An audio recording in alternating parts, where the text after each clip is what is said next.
அன்பு கொண்ட மீனராசி அன்பர்களே, இந்த வாரம் டிசம்பர் 15 டிசம்பர் 21 வரைக்கும் எப்படி இருக்குன்னு பார்க்க போகிறோம். ஏற்கனவே உங்களுக்கு ஜென்ம சனி வேறு நடக்கு 7 சனியில்.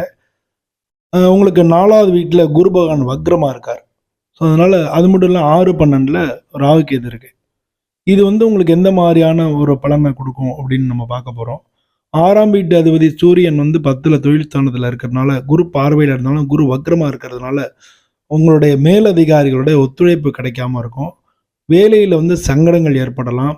வேற வேலை மாறலாமா அப்படின்னு நினைச்சாலும் அதுக்கும் வழி இருக்காது. இந்த மாதிரி ஜென்ரலாக போயிட்டு இருக்கிற இந்த காலகட்டத்தில் இந்த வாரத்தில் பார்த்தீங்கன்னா திங்கள் செவ்வாய் புதன் இந்த 3 நாளும் கொஞ்சம் அமைதியாக இருக்கிறது நல்லது. ஏன்னா உங்களுக்கு மீன ராசிக்கு சந்திராஷ்டமம். அதனால் இந்த 3 நாளும் நீங்கள் அமைதியாக இருக்கிறது நல்லது.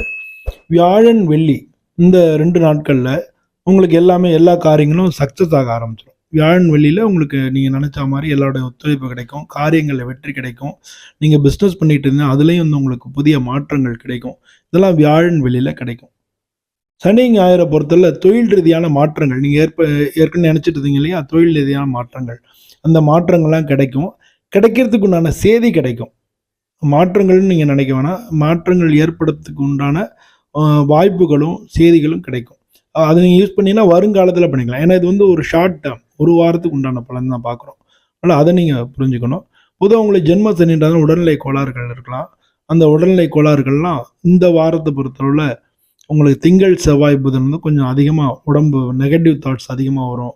திங்கள் செவ்வாய் புதன் உடம்பு படுத்துகிற மாதிரி இருக்கும். நீங்கள் நினச்ச காரியம் நடக்காது. மனசில் கவலைகள் இருக்கும். ஆனால் வியாழன் வெள்ளி நல்லா இருக்குது, சனி ஞாயிறும் நல்லா இருக்குது. ஸோ இந்த வாரத்தை பொறுத்தவரை திங்கள் செவ்வாய் புதன் மட்டும் நீங்கள் ஜாக்கிரதையாக இருக்க வேண்டியது நல்லது. இப்போ சந்திராஷ்டமம் இருக்கிறதுனால நீங்கள் மனக்கவலைகளும் இருக்கும். நன்றி.